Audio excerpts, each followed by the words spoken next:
सभी भाई बहनों को प्रणाम। गायत्री महामंत्र। ओम भूर्भुवः स्वः तत्सवितुर्वरेण्यं भर्गो देवस्य धीमहि धियो यो नः प्रचोदयात्।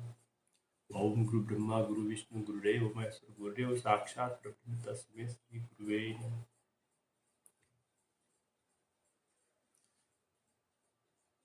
गायत्री मंत्र के 24 अक्षरों के भाव, अर्थ यह और उन शब्दों और अर्थों से जो लाभान्वित होने की हमें जो प्रेरणा मिलती है उसके बारे में मैंने पूर्व में तत् स वि 3 शब्दों के ऊपर प्रकाश डाला था। आज मैं आगे के शब्दों के ऊपर प्रकाश डालने का प्रयत्न कर रहा हूं। तो उनकी ग्रंथि है दृष्टि कल्याण। तो शब्द हमें यह मार्गदर्शन देता है कि व्यक्ति को कठिनाइयों में, कठिन परिस्थितियों में, विपरीत परिस्थितियों में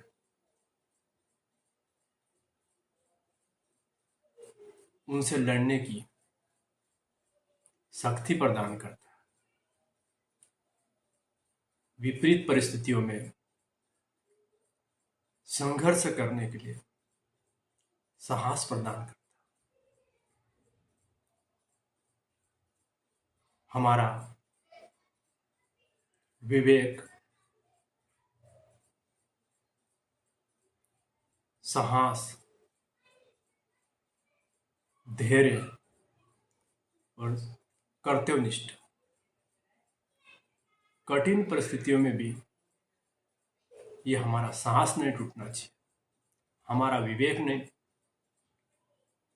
टूटे, हमारी धैर्यता बनी रहे और सत्य कर्म करने में अडिग रहे। यह गायत्री का तू शब्द हमें मार्गदर्शन देता है। समय अनुसार व्यक्ति के ऊपर अनुकूल स्थिति या प्रतिकूल स्थिति बनी रहती। अनुकूल स्थिति में व्यक्ति कहता रहता है कि भगवान की कृपा दृष्टि से सब कुछ आनंद मंगल, परिवार से, धन संपदा से और परिस्थितियों से सब कुछ ठीक ठाक चल रहा है। उसी ठीक ठाक में व्यक्ति के अंदर लोभ भी बढ़ता रहता, मोह भी बढ़ता रहता, अहंता भी बढ़ती रहती। और अहंता में व्यक्ति को समझ नहीं पड़ती कि यह परिस्थिति हमेशा नहीं रहती। आज अनुकूल स्थिति है तो कल प्रतिकूल भी हो सकती है। व्यक्ति के ऊपर यदि प्रतिकूल क्षमता आने लगेगी तो व्यक्ति सहन नहीं कर पाएगा, अपना विवेक खो देगा, अपनी धैर्यता टूट जाएगी और असत्य कर्म पे, अनुचित कार्य में संलग्न हो जाएगा। ये हमें तू शब्द धैर्यता बढ़ाने के लिए कठिन परिस्थिति, अनुकूल परिस्थिति में हर व्यक्ति जी लेगा, पर कठिन परिस्थितियों में जीना बड़ा कठिन हो जाता है। ऐसी स्थिति में धैर्यवान व्यक्ति ही इन कठिनाइयों से लड़ने में समर्थ रहेगा, विवेक को वो खोएगा नहीं और अपने सत्य कर्म पर अडिग रहेगा, साहस बना रहेगा। समय एक जैसा नहीं आता। व्यक्तियों में धन संपदा में और परिस्थितियों में सुख तो है। हम ये नहीं कहना चाहेंगे कि उसमें सुख नहीं है, सुख है, पर सुख खंडानंद है। खंडानंद सुख आज व्यक्ति के पास धन है, संपदा है, पद है, परिवार है, परिस्थितियां अनुकूल है, किंतु आज एक विधायक लोग, मंत्री लोग, एक अफसर लोग या और अन्य स्थिति में व्यक्ति जो कार्य कर रहा, यदि उसका पद चला जाएगा तो व्यक्ति अपने को कमजोर महसूस होने करेगा।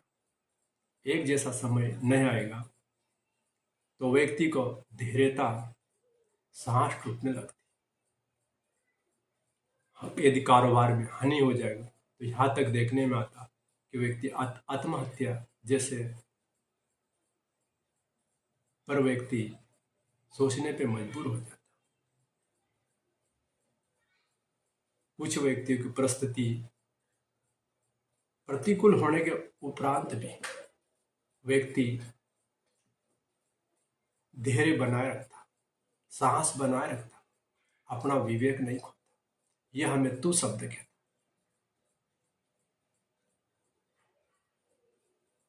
वे शब्द हमें यह कहता कि नारी मानव की जन्मदात्री है और नारी को समर्थ, सशक्त बढ़ाना हमारा दायित्व है। गुरुदेव ने 21वीं सदी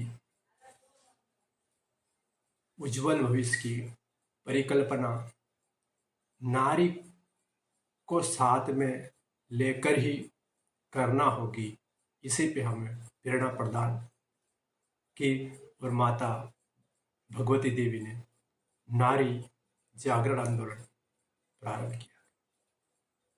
नारी को धन से, बुद्धि से और बल से, तीनों से परिपूर्ण करना चाहिए।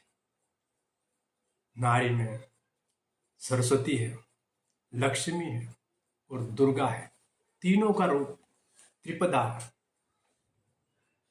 तीनों देवी का गुण है और तीनों देवी का गुण उन्हें विकसित करते हैं ताकि हमारा ग्रस्त, हमारा समाज की धुरी नारी है।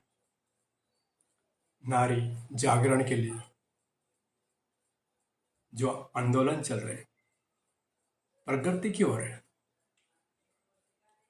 जन्म शताब्दी माता भगवती देवी का जन्म शताब्दी एवं अखंड ज्योति जन्म शताब्दी पे कुछ बहनों ने ये संकल्प लिया कि मध्य प्रदेश लाखों की या 1.25 लाख कन्या कौशल के माध्यम से कन्याओं को जन्म शताब्दी पे 1926 में ले जाने के लिए संकल्पित है और प्रयत्नशील हो रहे।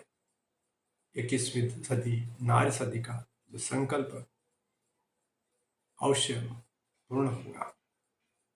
नारी को तीनों गुणों से संपन्न करने का दायित्व हमारा है। क्यों?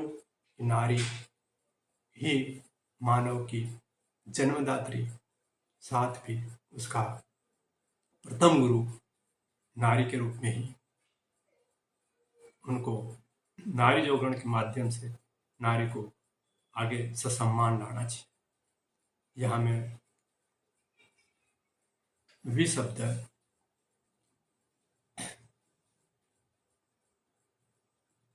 रे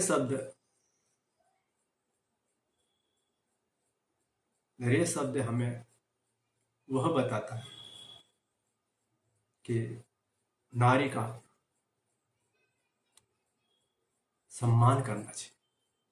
नारी पूजनीय है। नारी गंगा के समान पवित्र है।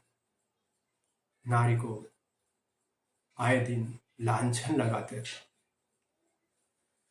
छोटी छोटी बात में नारी का अपमान करते थे। नारी हमारी एक देवी शक्ति के रूप में दुर्गा है, सरस्वती है, लक्ष्मी है। तीनों गुण त्रिपदा होने के कारण नारी पूजनीय है। नारी का हम सम्मान करना चाहिए। देखने में आता कि नारी को आए दिन दहेज प्रथा के नाम से प्रताड़ना झेलना पड़ रही, तो लांछन लगाया जाता। यह हमें रे शब्द हमें यह मार्गदर्शन प्रदान करता है कि नारी का उत्थान के साथ नारी का सम्मान करना चाहिए। ऋणियम शब्द हमें वह बताता है कि व्यक्ति को ईश्वर के बनाए गए नियमों के अनुसार उनका पालन करना चाहिए। हमारा स्वास्थ्य उसी पर निर्भर रहता कि ईश्वर के नियमों के परिपालन में हम चलें, पालन करें और निरोग रहें। हम जल्दी सोएं, जल्दी उठें, कम खाएं, सुपाच्य खाएं, तला गुला नहीं खाएं और सात्विक ले, अच्छे ग्रंथों को स्वाध्याय करें और किसी का निंदा नहीं करें। ऐसा कार्य करें कि व्यक्ति को आत्म प्रताड़ना जैसा किसी से व्यवहार नहीं करे। यह हमारे ऋणीय शब्द से हमें वह शिक्षा मिलती कि हमारा स्वास्थ्य नियमों के अनुसार चलने से ठीक रहेगा, शारीरिक और मानसिक स्वस्थता बनी रहे। यह हमारे ऋणीय शब्द से प्रेरणा मिलती है। यम शब्द हमें यह बताने का प्रयत्न करते हैं कि व्यक्ति को समान भाव से दूसरों के साथ में वह व्यवहार वैसा करना चाहिए जो हम दूसरे से चाहते, दूसरे से हम वह व्यवहार चाहते। दूसरा व्यक्ति से हम अच्छा व्यवहार चाहते हैं, किंतु हमारा व्यवहार उनसे उनके अनुकूल नहीं रहता। हमारा व्यवहार प्रतिकूल होने के कारण वह व्यवहार नहीं बन पाता। हमारी पत्नी, हमारी पुत्रिया को सामने वाला व्यक्ति अच्छी दृष्टि से देखे, यह हमारी भावना बनी हुई थी, किंतु हमारी भावना उनको घृणित दृष्टि से कुदृष्टि बनी हुई। जाति, पंथ, संप्रदाय, अमीर, गरीब, छोटा, बड़ा, हर व्यक्ति से समान दृष्टि से समान व्यवहार करना चाहिए, किसी में भेदभाव नहीं। यह हमारा यम शब्द, गायत्री का यम शब्द हर व्यक्ति में यह समान भाव का व्यवहार करने की शिक्षा मिलती है।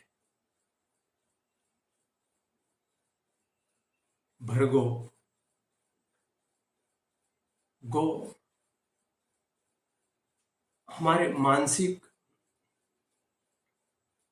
उद्विग्नता, मानसिक आवेशों को हटाओ और हर स्थिति में मन को संतोष और शांत रखो। लाभ हानि होती रहेगी, दुख सुख आते रहेंगे, किंतु यदि हम लाभ हानि और दुख सुख में उलझ गए तो हमारे मन और मस्तिष्क में उद्विग्नता, अशांति बनी रहेगी और अशांति ही, मन की उद्विग्नता और मन की अशांति ही व्यक्ति को विनाश के कागार पे पहुंचा देता। यह हमें भृगो भ शब्द से हमें यह संज्ञान मिलती है कि व्यक्ति को संतोष, शांति प्रदान करने वाला कार्य करना चाहिए। गो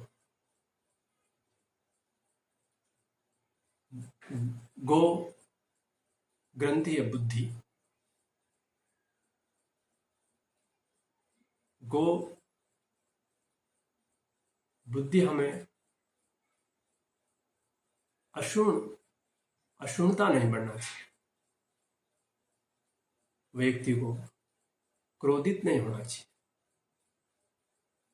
सहिष्णुता होनी चाहिए। यह हमें सहिष्णुता होने की शिक्षा हमें गो शब्द से मिलती है। उदाहरण बताना चाहूँगा कि संत तुकाराम जब गन्ना का गट्ठा लेके आ रहा था तो रास्ते में बच्चे एक गन्ना निकाला, 2 गन्ना निकाला, 3 गन्ना, इस प्रकार पूरे गन्ने खत्म कर ले और घर जाते वक्त मात्र एक गन्ना रह गया। तो पत्नी ने पूछा गन्ने कहाँ है? तो एक गन्ना उनके हाथ में था। तो पत्नी के जवाब में उन्होंने कहा है कि बच्चे गन्ना ले लिए। पत्नी को गुस्सा आया, उन्होंने एक साटा जो उनसे लिया और उनको दे मारा, तो उस गन्ने के 2 टुकड़े हो गए। तो संत तुकाराम हंसने लगे और कहने लगे, हे देवी, 2 टुकड़े, एक टुकड़ा आपका और एक टुकड़ा मेरा। मुस्कुराने लगे, गुस्सा नहीं, सहिष्णुता आई। संत एकनाथ गोदावरी तट पे उनकी साधना स्थली थी। विपरीत समाज का व्यक्ति उन्हें आए दिन परेशान करता रहता था। गोदावरी में स्नान करने के जाते थे और स्नान के करने के उपरांत जब वापसी में स्नान करके वापस आने पे वो विपरीत जाति का व्यक्ति उन्हें गंदा पानी से गंदा कर देता था। पुनः संत एकनाथ गोदावरी में जाके स्नान करके फिर वापस लौटता और फिर वो कर देता। ऐसा 2, 4, 6 बार उसको परेशान करता, किंतु संत एकनाथ विचलित नहीं होता था, ना क्रोधित होता था। उसी प्रकार संत एकनाथ खाना बना रहे थे तो कुत्ता रोटी लेके भाग गया। एकनाथ घी का डब्बा लेके उन पे दौड़ा कि हे ठाकुर जी, रोटी में घी नहीं लगा हुआ, आप कोरी रोटी खा रहे हो। कुत्ते पे गुस्सा नहीं। और एकनाथ में ठाकुर जी का प्रेम, कुत्ते में भगवान का दर्शन प्राप्त कराऊं। तो ये हमारे सहिष्णुता, गो शब्द हमें धैर्यता के साथ में क्रोध पे नियंत्रण, सहिष्णुता बढ़ की शिक्षा मिलती है।